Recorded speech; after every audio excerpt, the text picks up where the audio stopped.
Hello guys, welcome back to your favorite channel, that is Physics in Telugu. So ఈ video ఎవరైతే students class 10th complete చేసి class 11th ఇప్పుడే enter అవుతున్నారో so వాళ్ళ కోసం చేస్తున్నాను. సో మీరు కొన్ని విషయాలను అయితే కంపల్సరీ ఇక్కడ గమనించాల్సిన విషయం ఉంటుందమ్మా. 10th క్లాస్ నుంచి 11th క్లాస్కి వెళ్ళే స్టూడెంట్స్ స్టార్టింగ్లో కనుక ప్రాపర్గా ప్లాన్ చేసుకోలేదనుకోండి, so the first 3 months of your class 11th is going to be very very important. So మీరు కనుక ఈ ఫస్ట్ 3 monthsని వేస్ట్ చేస్తే సో తర్వాత పరిణామాలు చాలా చాలా దారుణంగా ఉంటాయి. ఓకేనా? సో ఇక అది ఎవరైతే మీ సీనియర్స్ ఎవరైనా మీ రిలేటివ్స్లో కానీ మీ బ్రదర్ ఆర్ మీ సిస్టర్ కానీ చేసి ఉంటే ఒక్కసారి వాళ్ళని అడగండి. సో మీరు ఇంటర్మీడియట్లోకి ఎంటర్ అయిన తర్వాత ఫస్ట్ 3 months ఎంత ఇంపార్టెంటో సో వాళ్ళు చెప్తారు. ఓకేనా? చలో, సో ఇక్కడ మీకు నేను కొన్ని టిప్స్ ఇస్తాను, చాలా చాలా ఇంపార్టెంట్ అమ్మా. సో చెప్పిన దాన్ని ప్రతిదాన్ని కూడా ప్రాపర్గా నోట్ చేసుకోండి, అంటే దాన్ని పాటించండి. ఓకేనా? సో చలో, ఫస్ట్ మీరు ఎప్పుడైతే క్లాస్ 10th నుంచి క్లాస్ 11thకి వస్తున్నారో the first thing that you have to accept that this syllabus is going to be very very huge. నేను ఇక్కడ భయపెట్టాలని చెప్పట్లేదు, వాస్తవాలు చెప్తున్నాను. ఓకేనా? సో ఈ క్లాస్ 10th నుంచి మీరు ఎప్పుడైతే 11thకి వస్తున్నారో సిలబస్ అనేది చాలా చాలా హై ఉంటుందమ్మా, అంటే కంపేర్ టు 10th. సో కాబట్టి ఇక్కడ మీరు 10th క్లాస్లో ఫిజిక్సే తీసుకున్నారనుకోండి, సో ఒక 5 chapters. సో ఈ 10th క్లాస్ చాప్టర్స్ని మొత్తం సిలబస్ సో ఇక్కడ ఒక 2 chaptersకి సరిపోదు, అంటే 11th క్లాస్లో ఒక 2 chaptersకి సరిపోదు. ఓకేనా? సో కాబట్టి సిలబస్ని నేను ఎలా కంప్లీట్ చేసుకోవాలి, ఇదొకటి ఫస్ట్ థింగ్. సో నెక్స్ట్ ఏంటంటే మీరు సిలబస్ ఎంత కంప్లీట్ చేసుకోవాలనుకున్నా కూడా ప్రతి చాప్టర్కి సో అంటే కొన్ని బేసిక్స్ ఉంటాయి ఫిజిక్స్లో కానీ మ్యాథ్స్లో కానీ. ఎస్పెషల్గా ఫిజిక్స్ గురించి మాట్లాడితే నేను సో కొన్ని బేసిక్స్ ఉంటాయి అన్నమాట. ఎస్పెషల్గా బేసిక్ మ్యాథ్ కానీ వెక్టార్స్ కానీ. సో ఈ టాపిక్స్ కనుక ఎవరైనా స్టూడెంట్ మిస్ అయ్యారనుకోండి స్టార్టింగ్లో, సో ఇక ప్రతి చాప్టర్లో కూడా బేసిక్ మ్యాథ్ లేకుండా మీరు ఏ చాప్టర్ చేయలేరు ఫిజిక్స్. అలానే వెక్టార్స్ కాన్సెప్ట్ మీకు ప్రతి చాప్టర్లో వస్తుంది ఆల్మోస్ట్. సో కాబట్టి ఈ ఫస్ట్ 3 monthsలోనే అంటే ఫస్ట్ 1 or 2 monthsలోనే మీకు ఈ టాపిక్స్ ఆల్రెడీ డిస్కస్ చేస్తారు. మీరు ఏ కాలేజీలో జాయిన్ అయినా, డే స్కాలర్ అయినా, హాస్టలర్స్ అయినా, ఎక్కడైనా సరే, so basic maths and vectors, so ఈ టాపిక్స్ మీద కనుక మీరు ప్రాపర్ గ్రిప్ తెచ్చుకోలేదనుకోండి స్టార్టింగ్లో, సో మీకు ఇక first year physics second year physics compulsory hard అనిపిస్తుంది. సో మీరు ఏదో ఒక ఫార్ములా గుర్తుపెట్టుకొని పోతారు, ఆ ఫార్ములా మీదే క్వశ్చన్ వచ్చింది బట్ అయినా కూడా చేయలేరు, ఎందుకంటే మీ బేసిక్ మ్యాథ్స్ స్ట్రాంగ్గా లేదు. దాంట్లో ఇంటిగ్రేషన్ చేయాల్సి రావచ్చు, డిఫరెన్షియేషన్ చేయాల్సి రావచ్చు. ఫిజిక్స్ ఫార్ములా అయితే ఐడియా ఉంది, గుర్తుపెట్టుకున్నారు, బట్ బేసిక్ మ్యాథ్ అప్లై చేయలేకపోతున్నారు. ఓకేనా? సో అలానే మీకు ఫిజిక్స్ ఫార్ములా ఐడియా ఉంది బట్ దాంట్లో వెక్టార్ అనాలిసిస్ చేయాల్సి వచ్చింది. 2 వెక్టార్స్ ఉన్నాయి, F1 and F2. సో ఇప్పుడు రిజల్టెంట్ ఫోర్స్ ఫైండ్ చేయాలి. సో ఎలా ఫైండ్ చేయాలి? సో వెక్టార్స్ ఫార్ములా గుర్తులేదనుకోండి రిజల్టెంట్ వెక్టార్కి, సో మీరు ఇక ఆ క్వశ్చన్ చేయలేరు. అవునా? సో కాబట్టి నేనేం చెప్తున్నానంటే ఈ ఫస్ట్ మీరు 11thలో ఎక్కడ జాయిన్ అయినా, డే స్కాలర్స్ అయినా, హాస్టలర్స్ అయినా, సో కొంచెం జాగ్రత్తగా మీ ఓన్ ప్రిపరేషన్ అన్నది చాలా ఇంపార్టెంట్. అండ్ ఓన్ ప్రిపరేషన్ అంటే ప్రాక్టీస్ నేను అనేది. సో మీ కాలేజీలో కానీ స్కూల్లో కానీ టీచర్స్ చెప్తారు. ఓకేనా? టీచర్స్ ఎప్పుడైనా 100% మీకు అర్థమయ్యేలా చెప్పడానికే వాళ్ళు ప్రయత్నిస్తారు. ఓకేనా? బట్ కొన్ని ఎలా ఉంటాయంటే టీచర్స్ మీద కూడా ప్రెషర్ ఉంటుంది. సో ఇది కొన్ని కాలేజీ యాజమాన్య వాళ్ళు సిలబస్ ఇంత తొందరగా కంప్లీట్ చేయాలి, అంత తొందరగా కంప్లీట్ చేయాలి అనేసరికి సో ఈ టాపిక్స్ని ఫాస్ట్గా చెప్పుకుంటూ వెళ్ళిపోతారు. ఓకేనా? సో ఈ ప్రయత్నాలు ఈ ప్రాసెస్లో ఏమవుద్దంటే మీరు ఏదైనా ఒక 1 or 2 టాపిక్స్ కనుక మిస్ అయ్యారనుకోండి, ఇక మీకు అన్నీ కూడా ఒకదానికి ఒకటి లింక్డ్ ఉండేసరికి మిగిలినవి అర్థం కావు. ఓకేనా? సో ఇక స్టూడెంట్ ఏం చేస్తాడు, గివ్ అప్ చేస్తాడు, అరే ఇది నాకు రావట్లేదే. సో ఇక చాలా ఎంతోమంది స్టూడెంట్స్ చూశాను నేను.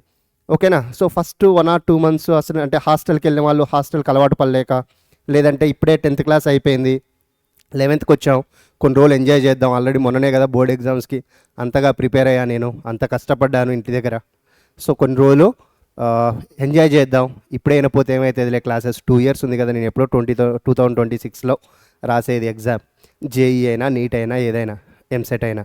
సో ఇలా మాత్రం అనుకోకండి. ఓకేనా? సో మీరు 2026లో రాసే ఎగ్జామ్కి సో ద ఫస్ట్ 3 months ఈ ఫౌండేషన్ ఏదైతే ఉందో చాలా చాలా ఇంపార్టెంట్ ఫిజిక్స్ పరంగా. ఓకేనా? సో తర్వాత ఏమవుతుందంటే మీ మీద ప్రెషర్ క్రియేట్ అవుతుంది, సిలబస్ అయిపోతూ ఉంటుంది, కాలేజీలోనేమో ఫాస్ట్గా వెళ్ళిపోతుంటారు. సో మీరేమో ఇంకా బేసిక్స్ అర్థం చేసుకునే దగ్గరే ఉంటారు. సో ఎక్కడో ఫిజిక్స్లో రొటేషనల్ మోషన్ చాప్టర్ జరుగుతుంటుంది, మీరేమో ఇంకా కైనమాటిక్స్లోనే ఉంటారు. సో ఈ పరిస్థితి తెచ్చుకోకండి. మీ సీనియర్స్ని అడిగితే కృష్ణ సార్ చెప్పిన ప్రతి మాట కూడా ఇప్పుడు కరెక్టేరా అంటారు. సో ఎందుకంటే వాళ్ళు ఎక్స్పీరియన్స్ చేశారు. సో ఇప్పుడు మీరు 10th నుంచి 11thకి వెళ్తున్నారు.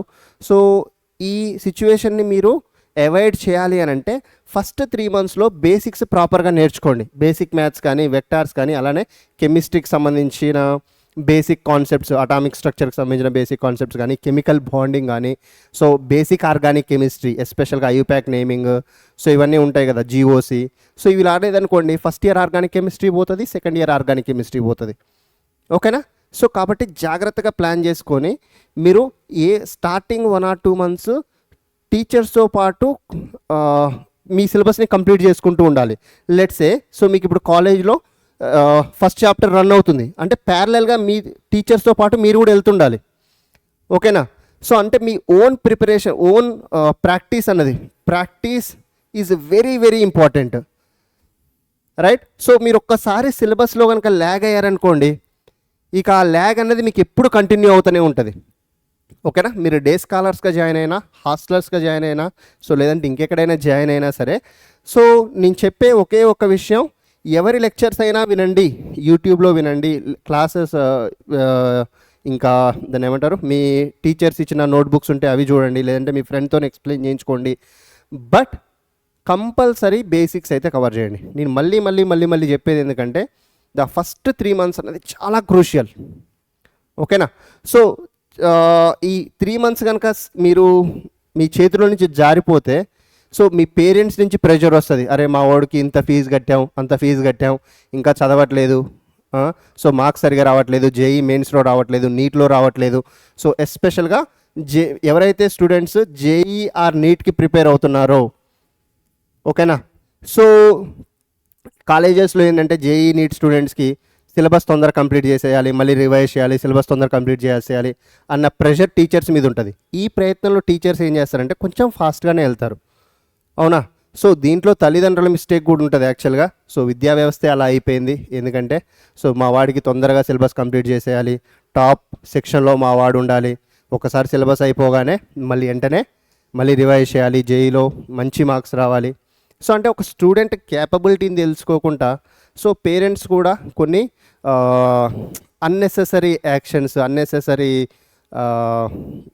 థింగ్స్ని చేస్తారు. అంటే వాళ్ళ క్యాపబిలిటీ తెలుసుకోకుండా ఇక్కడ జాయిన్ చేయడం, అక్కడ జాయిన్ చేయడం, సో ఏదో టాప్ బ్రాంచ్లో వేయడం, స్టూడెంట్ అక్కడ రాణించలేకపోవడం, ఇవన్నీ జరుగుతున్నాయి డే టు డే లైఫ్లో. సో నా ఒక చిన్న విజ్ఞప్తి ఏంటంటే పేరెంట్స్కైనా స్టూడెంట్స్కైనా, సో మీరు చేయగలను, జేఈ ఆర్ నీట్ మీరు కంపల్సరీ చేయాలి అని అనుకుంటే, సో ఓకే, ఎవరు క్యాపబుల్ కాదు అని నేను చెప్పను, నువ్వు క్యాపబుల్ కాదు అని చెప్పే హక్కు నాకు లేదు. బట్ ఒక స్టూడెంట్గా నువ్వేంటో నీకు తెలుస్తుంది, అవునా? సో కాబట్టి సో నీ జేఈ నీట్ నీ ఓన్గా నువ్వు కొట్టాలి అని అనుకుంటే, సాధించాలని అనుకుంటే, సో నువ్వు చేయాల్సిన పని ఏంటంటే స్టార్టింగ్ నుంచే నువ్వు ఆ పనిలో నిమగ్నమై ఉండాలి. ఓకేనా? అంటే బేసిక్స్ని స్ట్రాంగ్ చేసుకుంటూ, సో ఎక్కువ క్వశ్చన్స్ ప్రాక్టీస్ చేస్తూ, ఈరోజు లెట్సే నేను కైనమాటిక్స్ చెప్పాను క్లాస్లో, మీ సార్ చెప్పారు మీ కాలేజీలో, సో మీరు ఏం చేయాలంటే తర్వాత డైలీ ఒక 1 hour దానికి స్టడీ అవర్లో హాస్టలర్స్ అయితే స్టడీ అవర్లో, లేదంటే డే స్కాలర్స్ అయినా ఇంటి దగ్గర, సో మళ్ళీ ఆ రోజు క్లాస్లో జరిగిందని రివైజ్ చేసుకోవడం, సో మళ్ళీ దానికి సంబంధించిన కొన్ని క్వశ్చన్స్ చేసుకోవడం, సో అంటే మిమ్మల్ని మీరు ఇంప్రూవ్ చేసుకోవడం. అంటే ఫస్ట్లోనే ఎవరు కూడా అంటే కొంతమంది స్టూడెంట్స్ హైక్యూతో ఉంటారు, ఫైన్. సో అందరు స్టూడెంట్స్ అలా ఉండాలని లేదు కదా, అందరూ కూడా ఐఐటి జేఈ అందరూ కూడా నీట్ కొట్టాలని లేదు కదా. సో డే బై డే మీరు ఇంక్రీజ్ చేసుకోవాలి, డే బై డే మీరు ఇంప్రూవ్ చేసుకోవాలి మిమ్మల్ని మీరు. ఓకేనా? సో మీ సబ్జెక్ట్ స్కిల్స్ని ఏం చేయాలి, సో ఈరోజు కైనమాటిక్స్ ఉన్నది చేశాను, సో దానికి సంబంధించి కొన్ని క్వశ్చన్స్ చేశాను, సో రేపు ఇంకొక టాపిక్, సో దానికి సంబంధించి కొన్ని క్వశ్చన్స్ చేయడం, సో మళ్ళీ తర్వాత వీకెండ్లో ఏం చేయాలి, ఈ వీక్ మొత్తం చదువుకున్న దాన్ని మళ్ళీ ఒకసారి రివైజ్ చేసుకోవడం. సో ఇలా రిపిటేటివ్ రివిజన్ అంటాం దాన్ని మనం, repetitive revision method and basics ఫౌండేషన్ని స్ట్రాంగ్గా చేసుకోవడం. సో ఎస్పెషల్గా ఫిజిక్స్కి వచ్చేసరికి బేసిక్ మ్యాథ్స్ అండ్ వెక్టార్స్, అదే కెమిస్ట్రీకి వచ్చేసరికి కెమికల్ బాండింగ్ కానీ, ఫిజికల్ కెమిస్ట్రీకి సంబంధించిన మోల్ కాన్సెప్ట్ ఫార్ములాస్ కానీ, సో ఇక అండ్ నెక్స్ట్ ఆర్గానిక్ కెమిస్ట్రీకి సంబంధించి జీఓసి, ఐయుప్యాక్ నేమింగ్ కానీ, ఇవన్నీ ఏంటంటే ఒకసారి కంప్లీట్ అయ్యాయనుకోండి, సో వీటి అవసరం మనకు ఇప్పుడు జీఓసి అవసరం త్రూ అవుట్ ఆర్గానిక్ కెమిస్ట్రీ ఉంటుంది. ఇప్పుడు బేసిక్ మ్యాథ్స్ వెక్టార్స్ అవసరం త్రూ అవుట్ ఫిజిక్స్ ఉంటుంది 11th 12th. ఓకేనా? సో కాబట్టి స్టార్టింగ్లో మీరు ఎంత బాగా అయితే ప్రిపేర్ చేసుకుంటారో 11th క్లాస్ స్టూడెంట్స్ 10th నుంచి 11th వచ్చిన వాళ్ళు, సో అంత తొందరగా మీరు ఈ జేఈ నీట్ క్వశ్చన్ పేపర్స్కి అడాప్ట్ అవుతారు, అంటే చేయగలుగుతారు. సో లేదంటే మీ మీద ఒక ప్రెషర్ క్రియేట్ అవుతుంది అండ్ సో ఇక అదంతా అన్నెసెసరీ థింగ్స్కి దారి తీస్తుంది. సో నేను చెప్పేది ఏంటంటే ప్రాపర్గా ప్లాన్ చేసుకోండి, స్టార్టింగ్ నుంచే కొంచెం టైం స్టడీస్కి కేటాయించండి.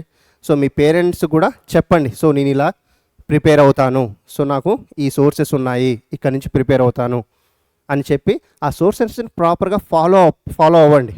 ఏదైనా సరే, ఏ సోర్స్ అయినా సరే, మీ క్లాస్ టీచర్స్ కావచ్చు, ట్యూషన్స్ కావచ్చు, మీరు ఆఫ్లైన్ ట్యూషన్స్కి వెళ్తే ఆఫ్లైన్ ట్యూషన్స్ కావచ్చు, యూట్యూబ్ ఛానల్స్ ఫాలో అయితే యూట్యూబ్ ఛానల్స్ కావచ్చు, ఏదైనా పెయిడ్ బ్యాచ్ ఫాలో అయితే పెయిడ్ బ్యాచ్ కావచ్చు.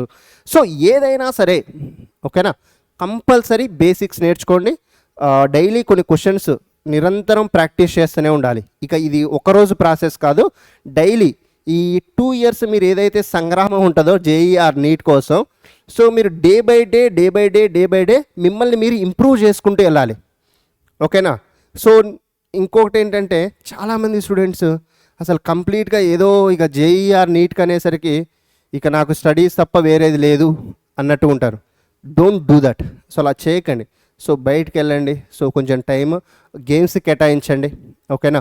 సో రిలేటివ్స్తో మింగిల్ అవ్వడం కానీ, ఫ్రెండ్స్తో అప్పుడప్పుడు టైం స్పెండ్ చేయడం కానీ, ఇవన్నీ కూడా చాలా చాలా ఇంపార్టెంట్. మీరు మానసికంగా ఎంత స్ట్రాంగ్ ఉంటే మీ సబ్జెక్ట్ కూడా అంత బాగా మీ మైండ్లోకి ఎక్కుతుంది. ఓకేనా? లేదు మీరు ఓన్లీ ఎప్పుడు బుక్స్ పట్టుకొని కూర్చున్నారు, సో ఇక ఐఐటి జేఈ నీటే అంటే సో కొంచెం డిప్రెషన్ గురయ్యే ఛాన్స్ ఉంటుంది మీరు. ఓకేనా? సో ఏ పేపర్లో మీకు మార్క్స్ తక్కువ వచ్చినా కూడా అరే ఏమైంది, ఇంతగానం చదువుతున్నానే ఏమైంది. సో పీర్ మెంబర్స్ అంటే మీ ఫ్రెండ్స్తోని మింగిల్ అవ్వండి, సో వాళ్ళతోని మాట్లాడండి. So peer to peer conversation అంటాం. సో మీరు చదువుకున్న దాన్ని మీ ఫ్రెండ్స్కి చెప్పడం, మీ ఫ్రెండ్స్ చదువుకున్న దాన్ని మీకు చెప్పడం. సో ఇలాంటి థింగ్స్ని సో మీరు కనుక ప్రాక్టీస్ చేస్తే స్టార్టింగ్ నుంచే, క్లాస్ 11th స్టార్టింగ్ నుంచే ఏదైతే మీ గోల్ ఉందో జేఈ ఆర్ నీట్ లేదంటే ఎంసెట్లో మంచి ర్యాంక్ రావాలి అన్న గోల్ ఉందో, సో అది 100% ఫుల్ఫిల్ అవుతుంది. ఓకేనా? సో ఎవరు చేయలేరు అన్నది లేదు, చేస్తారు 100%. ప్రతి స్టూడెంట్కి క్యాపబిలిటీ ఉంటుంది.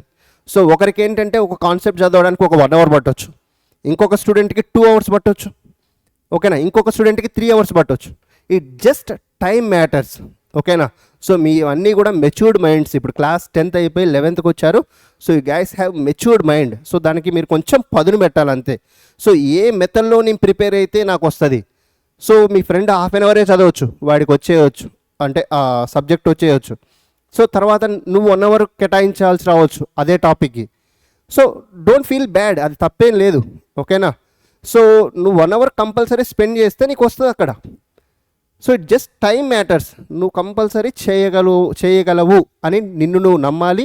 సబ్జెక్ట్లో బేసిక్స్ని స్ట్రెంథెన్ చేసుకుంటూ వెళ్ళాలి. ఓకేనా? సో ఈ పాయింట్స్ కంపల్సరీ గుర్తుపెట్టుకోండి. సో మీకు ఇక 11th క్లాస్ స్టూడెంట్స్కి సో బేసిక్స్కి సంబంధించి మా తరపున మేము ఏం చేయాలో సో త్వరలోనే ప్లాన్ చేసి విల్ రివీల్ దట్. ఓకేనా? So all the very best for your class 11th and class 12th JEE preparation and NEET EAMCET preparation. So thank you guys, bye.